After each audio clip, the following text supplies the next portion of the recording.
Hello दोस्तों, horror stories of world YouTube channel पर आपका स्वागत है।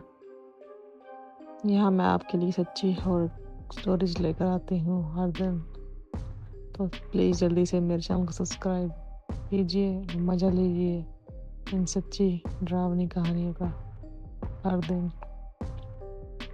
आज जो मैं कहानी आपको सुनाने जा रही हूँ वो एक जिन की है और ये बात है 1985 की। ये कहानी इंडिया से है और ये कहानी है गुजरात की। तो वहाँ महेश जी अपने परिवार के साथ रहा करते थे। उनकी एक मिठाई की दुकान थी। वो सुबह 9 बजे वो मिठाई की दुकान खोलते और रात को 10 बजे के आसपास वो घर जाते दुकान बंद कर कर। उनके घर में 3 बच्चे थे और पत्नी थी। उनकी आर्थिक हालत ज़्यादा अच्छी नहीं थी।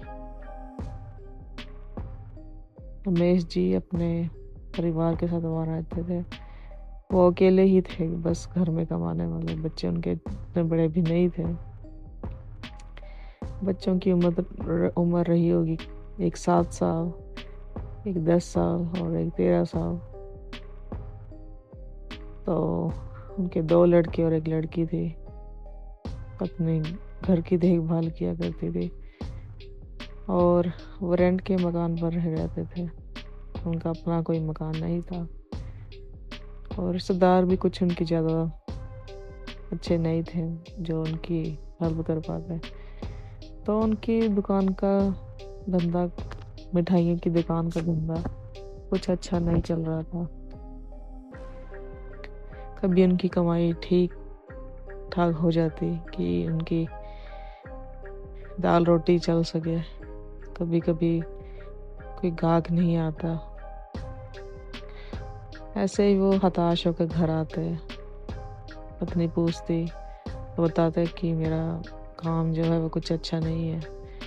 पत्नी ने एक दिन उनको बोला जब वो घर आए कि मकान मालिक जो है वो पैसे के लिए पूछ रहा है, किराए के लिए, क्योंकि उन्होंने मकान का किराया भी नहीं भरा था लगभग 2 महीनों से।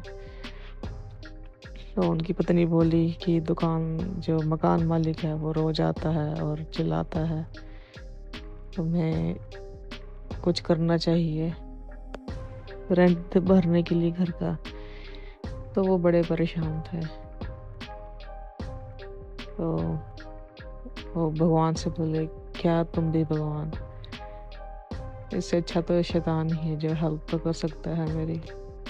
उन्होंने ऐसा कुछ बोला, तुम भी क्या, तुम्हारे में इतनी आस्था रखते हैं और आज हमारे पास रेंट भरने के लिए भी पैसे नहीं है। अगले दिन वो गए, दुकान खोल ली अपनी मिठाई की और कुछ और सामान भी था उनकी दुकान पर, जैसे कि बिस्किट, कोल्ड ड्रिंक वगैरह वगैरह। तो शाम को जब वो घर आ रहे थे उन्होंने देखा एक आदमी ने सफ़ेद कपड़े डाल रखे थे जो कदकाठी में काफ़ी लंबा चौड़ा था और काफ़ी खूबसूरत भी था। तो उसका जो कुर्ता पजामा था सफ़ेद रंग का वो चमक रहा था, उसमें कुछ अलग ही शाइन थी। तो उन्होंने बस उसको देखा और उसने भी उनको देखा। तो वो बस घर आ गए। तो अगले दिन भी ऐसा ही हुआ कुछ। उन्होंने उस आदमी को देखा। वो आदमी दूर खड़ा था, वो दुकान में थे तब। इस बार वो उनको रास्ते में नहीं मिला था। उन्होंने उसको रास्ते में नहीं देखा था, तब वो दुकान पर ही काम करते। तो वो आदमी दूर खड़ा था और वो आया, उसने उनसे मिठाई ली। तो उन्होंने उससे मिठाई ली काफ़ी ज़्यादा, उस बंदे ने उनसे काफ़ी मिठाई ली, जो कि सफ़ेद कुर्ते पजामे में था। रमेश जी उसको देख रहे थे कि ये अलग ही चमक है इसके कपड़ों में। और उसने काफ़ी सारी मिठाई ली, तो उनकी अच्छी काफ़ी कमाई भी हो गई उस दिन। फिर ऐसे ही वो अगले दिन फिर से आया, तो फिर से उसने इतनी सारी मिठाई ली उनसे। तो वो कहाँ जाता था, उमेश जी उसे पूछना भी चाहते वो कहाँ रहता है, पर वो उनकी हिम्मत नहीं हुई। ऐसे ही वो हर दिन आता और उनसे काफ़ी मिठाई लेता, और उनकी काफ़ी कमाई हो जाती इससे, और उन्होंने अपने घर का रेंट भी भर दिया था। ऐसे ही लगातार वो आता, हमेशा की तरह आता रहता था, रोज ही वो आता था। उनकी अब आर्थिक हालत भी अच्छी होने लगी थी। तो एक दिन रमेश जी जा रहे थे घर, उन्होंने उसकी वेट की, वो नहीं आया, क्योंकि वो जब दुकान बंद करते थे उसके पहले ही, बस थोड़ी देर पहले ही वो आता था हमेशा। तो वो आया, रमेश जी ने बोला क्या बात है, आज तुम बहुत देर से आए हो। उसने बोला बस मैं आ ही रहा था बस। तो रमेश जी ने फिर उससे उसके लिए मिठाई पैक की, और वो दोनों साथ चलने लगे। उसने रमेश जी को पैसे दिए और वो दोनों साथ चलने लगे। तो उसने बोला तुम अब अपने रास्ते, में अपने रास्ते। रमेश जी ने पूछा तो कहाँ रहते हो। उस पे उसने बोला तुम्हें ये जानने की कोई ज़रूरत नहीं है। पर खैर वो अपने रास्ते चला गया और रमेश जी अपने रास्ते चले गए। ऐसे ही अगले दिन फिर से वो आया, उसने मिठाई खरीदी। वो थोड़ी सी फिर से लेट था दोबारा से, तो वो फिर से साथ चल रहे थे। रमेश जी ने बोला तुम कहाँ रहते हो, मैं देखना चाहता हूँ तुम जाते कहाँ हो। तो उसने बोला तुम्हें से जाने की जरूरत नहीं है।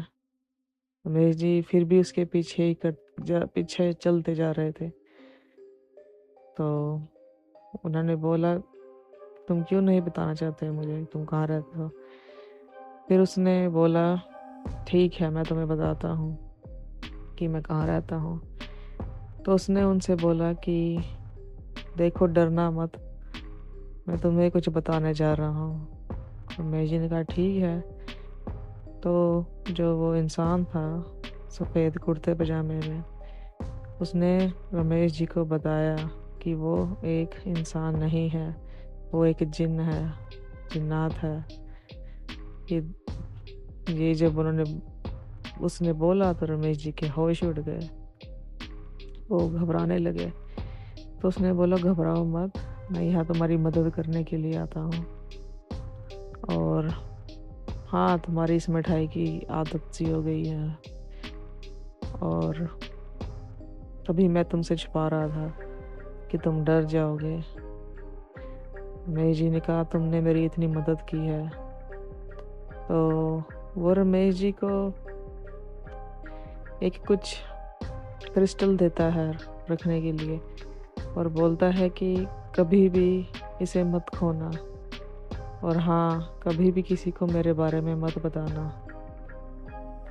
जब तक तुम्हारे पास ये क्रिस्टल है तुम्हें पैसों की कभी भी कमी नहीं होगी। तुम हर दिन रात दोगुनी तरक्की करोगे। तुम्हें बस इसे संभाल कर रखना है। तो रमेश जी ने कहा ठीक है, तो तुमने मेरी इतनी मदद क्यों की। उसने बस बोला मुझे लगा कि तुम एक ज़रूरतमंद हो, तुम्हारी मुझे मदद करनी चाहिए, और हाँ भूल कर भी कभी किसी को मेरे बारे में मत बताना, और अगर तुमने मेरे बारे में किसी को भी बताया तो उसका अंजाम अच्छा नहीं होगा, तुम बहुत पछताओगे।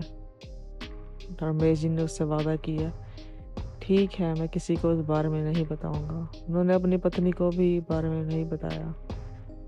खैर वो घर गए तो उन्होंने अपनी पत्नी को ना चाहते हुए भी इस सारी घटना के बारे में बताया। वो पैसों से काफ़ी अच्छे होते जा रहे थे, पर उनकी जो पत्नी थी उसने भी उनको बोला कि तुम्हें मुझे नहीं बताना चाहिए था। खैर उनकी ज़िंदगी ऐसे ही गुजरती रही। उन्होंने काफ़ी सारी दुकानें ले ली थी किसी शहर में।